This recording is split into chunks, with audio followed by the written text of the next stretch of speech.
Tentang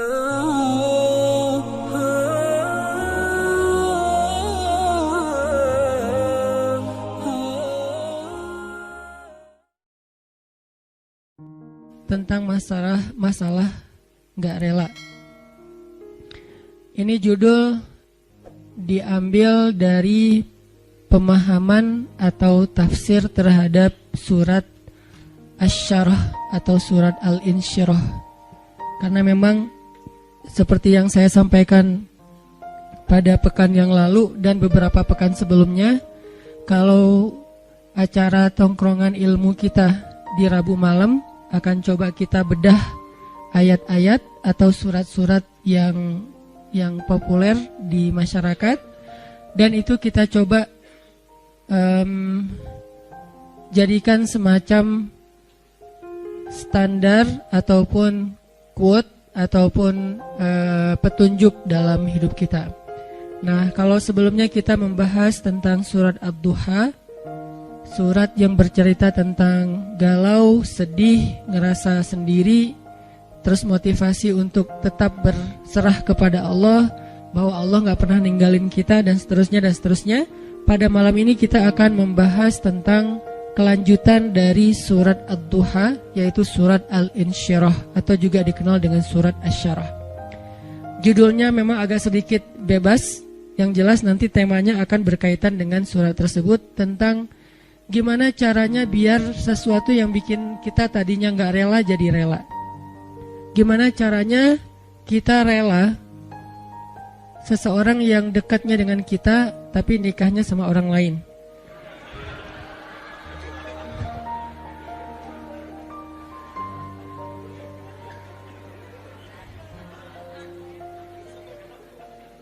Soalnya saya juga gak rela. Enak aja. Gimana caranya kayak gitu? Maaf ya, saya belum pernah ngerasain sakit sejauh itu, sedalam itu. Sesakit-sakitnya saya masih ada obatnya. Sekarang udah terobati. Apaan sih?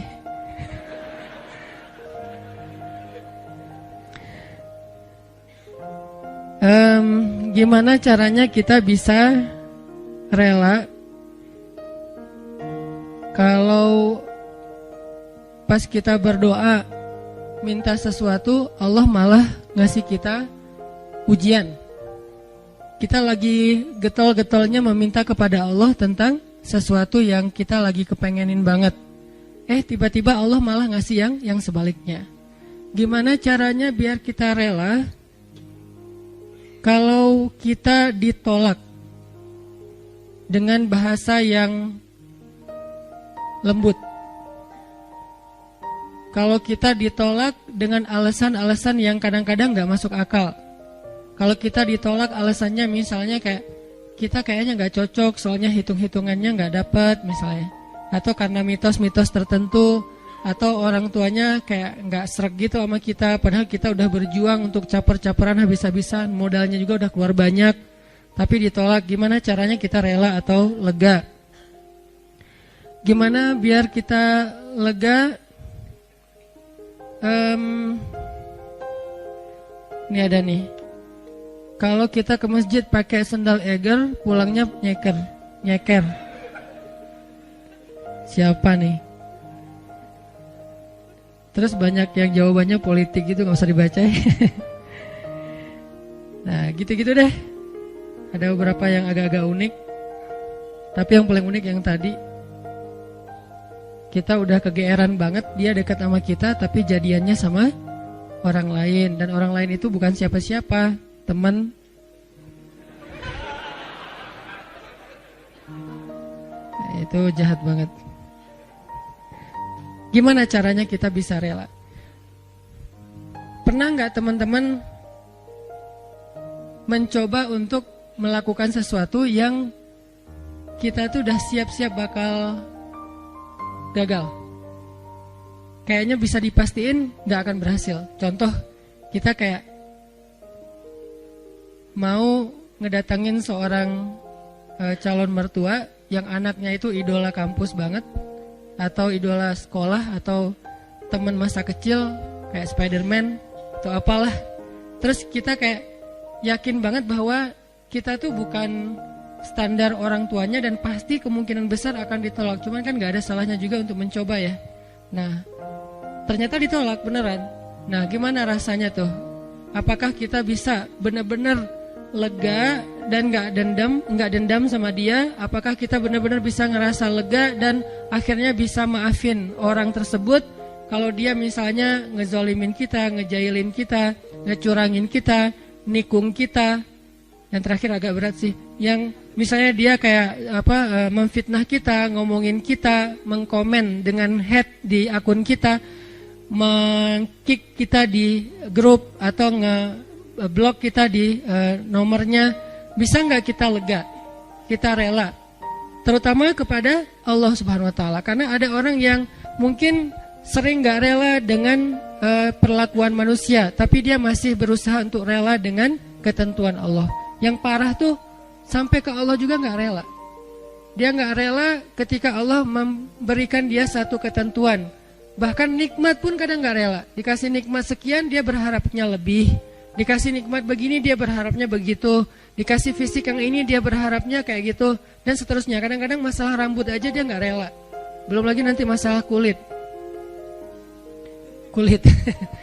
Belum lagi nanti masalah tinggi badan, masalah apa segala macam yang sifatnya emang takdir dia diciptakan kayak gitu. Beda dengan mungkin kalau yang masalah-masalah katakanlah misalnya kayak sesuatu yang sifatnya karena usaha kita kayak berat badan atau jerawatan atau apa, ini kan relatif ya. Tapi kalau emang udah takdirnya kayak gitu, dia nggak rela. Termasuk dia nggak rela dengan ketentuan Allah, dia seorang laki-laki sehingga dia pengen jadi ya transgender gitulah, pengen jadi cewek, terus dia cewek pengen jadi cowok, terus dia bingung gitu, kok dua-duanya nggak enak ya, terus saya jadi apa gitu kan ya.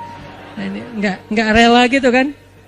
Nah, ini semuanya adalah tentang syarhus sadar, berlapang dada. Berlapang dada pertama yang paling penting adalah berlapang dada terhadap ketentuan Allah, yang kalau dalam bahasa fikihnya kadang disebut dengan istilah takdir. Disebut dengan istilah takdir. Atau berlapang dada dengan sikap-sikap orang kepada kita. Seberapa besar lapang dada kita sehingga dada kita itu muat dengan kesalahan orang. Makin lapang, makin banyak kesalahan orang yang muat di dalam dada kita. Nggak sampai bikin kita nyesek. Jadi ada kesalahan masih lapang, nggak nyesekin kita, jadi kita masih santai. Kan orang kalau lapang, sebutlah kita kayak di sebuah ruangan atau di mobil aja nih. Kebenaran mobilnya mobil city car yang memang dua row gitu, seatnya cuma 4 orang. Nah, kalau masuknya cuma kita driver nih, masuk 1 orang teman, kita merasa sempit nggak? Enggak. Atau kita jadi penumpang sama driver, masuk 1 orang teman masih biasa. Masuk yang ketiga jadi 4 orang sekarang masih biasa. Masuk yang kelima, yang keempat jadi 5 orang, mulai agak-agak gimana gitu, apalagi duduk di belakang kan ya. Nah, kebayang nggak kalau mobilnya bus?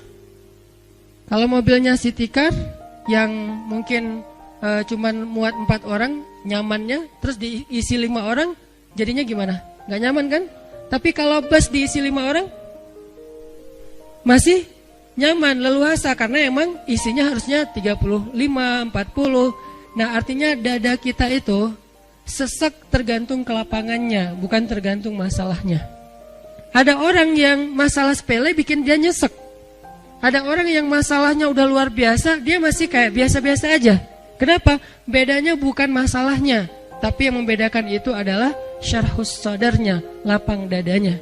Ada orang ketika diomongin dengan satu komen negatif, hate yang masih wajar lah ya, cuman kayak misalnya bilang ria gitu doang, dia udah langsung rame gitu, udah langsung di replay, langsung terus dia kayak ngedebat gitu, langsung di blok, langsung dia kalau perlu akunnya juga ditutup, dia nggak mau pakai lagi Instagram pundung gitu, pundung Visosmed misalnya. Ini gara-gara apa? Gara-gara ada satu haters yang satu kata doang, ria, sombong. Ini artinya bukan masalahnya terlalu besar, tapi dadanya mungkin belum lapang. Dan itu juga berlaku kepada pasangan, berlaku kepada keluarga, berlaku kepada orang tua, berlaku kepada guru, berlaku kepada banyak urusan hidup kita. Kadang-kadang satu kata bikin kita nyesek. Tapi ada orang lain yang udah 1000 kata dan katanya semuanya bold, dia biasa-biasa aja. Kenapa? Mungkin 2 kemungkinan. Dia orangnya cuek orang yang nggak mau ngikutin kayak gitu-gitu, dan itu juga bisa jadi buah dari kelapangan dada, atau kemungkinan kedua adalah dia dadanya emang lapang, hatinya emang lapang.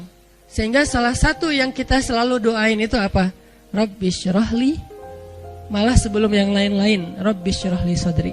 Inilah yang diminta oleh Nabi Musa ketika Nabi Musa diutus kepada Firaun. Allah berfirman di surat Toha, idhab ila Firaun innahu tagha. Pergilah kamu kepada Firaun, dia itu jahat banget. Tagha itu jahat banget. Tagha itu zalim banget. Tagha itu durhaka. Tagha itu sangat sombong. Tagha itu udah luar biasa kejahatannya. Bukan lagi orang yang kejahatannya masih wajar, udah di atas wajar, namanya tagha. Innahu tagha. Firaun itu luar biasa jahatnya. Apa kata-kata Musa? Musa nggak bilang, ya Allah beri saya senjata. Karena kalau Musa minta senjata, Allah bakalan kasih senjata yang bisa ngalahin Firaun. Musa nggak bilang, ya Allah kasih saya misalnya harta supaya saya bisa ngebeli semua kekayaan Firaun, kekuasaan Firaun saya bayarin aja lebih daripada Qarun. Malah yang diminta oleh Musa dalam misi yang sangat berat itu apa? Qala rabbi syrahli sadri. Itu pertama yang diminta sama Musa. Musa berdoa setelah Allah memberi dia perintah. Kata Musa, rabbi syrahli sadri. Ya Allah lapangkan dada saya. Baru yang kedua, wa yassirli amri. Ya Allah mudahkan urusan saya. Jadi kalau dadanya udah lapang, maka urusannya jadi mudah. Kalau dadanya udah lapang, maka hidupnya jadi mudah. Kalau dadanya udah lapang, maka hubungan dengan pasangannya jadi mudah. Kalau dadanya udah lapang, maka hubungannya dengan partner atau teman kerja, tim bisnis kita jadi mudah. Kalau dadanya udah lapang, maka teamwork kita dalam suatu usaha sosial, gerakan dakwah atau apapun jadi mudah. Wa yassirli amri. Baru setelah itu, wahlul 'uqdatan min lisani yafqahu qauli. Selesai? Belum. Yang kita nggak bacain yang keempatnya, waj'alli waziram min ahli Haruna akhi. Dan beri saya juga seorang pendamping yang dia pintar ngomong dan dia itu lebih ngerti realitasnya, lebih tahu apa yang terjadi di sana, saudara saya Harun, supaya kami bisa sama-sama berdakwah kepada di sisimu ya Allah. Jadi yang pertama banget diminta oleh Musa menghadapi Firaun aja lapang dada. Kenapa? Karena kalau Allah kasih kelapangan dada untuk Musa, kejahatan Firaun itu nggak bikin Musa nyesek. Kebayang ya, orang yang lapang dada diperlakukan oleh Firaun aja masih belum nyesek. Gimana kalau suaminya bukan Firaun? Kan banyak ibu-ibu atau istri-istri bertanya, Ustadz gimana menghadapi suami yang pemarah, suami yang galak, suami yang nggak setia, suami yang suami. Sekian banyak kesalahan suaminya. Lebih besar mana dengan kesalahan Firaun? Pastinya lebih besar Firaun. Dan kita nggak membandingkan suami dengan Firaun ya. Artinya emang ya jauh lah insya Allah. Ini bukan dalam masa dalam niat membandingkan. Tapi kalau kesalahan Firaun aja dengan kelapangan dada Musa tidak pundung, Musa tetap bisa bersabar, Musa tetap bisa menuntaskan misi dakwahnya, berarti lapang dada itu penting banget dalam hidup kita teman-teman. Sampai dengan kelapangan dada bisa menghadapi orang sekelas Firaun, berarti kan lapang dada itu penting banget ya. Yang kalau di bawah Firaun pasti akan lebih lega lagi nih. Di Firaunin aja lega, di Firaunin. Jadi diperlakukan oleh Firaun aja masih lega. Itulah yang diminta oleh Musa. Ini menandakan bahwa lapang dada itu salah satu doa yang paling penting untuk kita baca teman-teman. Bukan cuma pas mau ngomong di depan kita baca Rabbi syrah li sadri. Kapan aja Rabbi syrah li sadri, Rabbi lapangkan dada saya, lapangkan dada saya. Kalau mau pulang ke rumah buat yang udah punya pasangan, istri lagi ngambek di pintu, Rabbi syrah li sadri.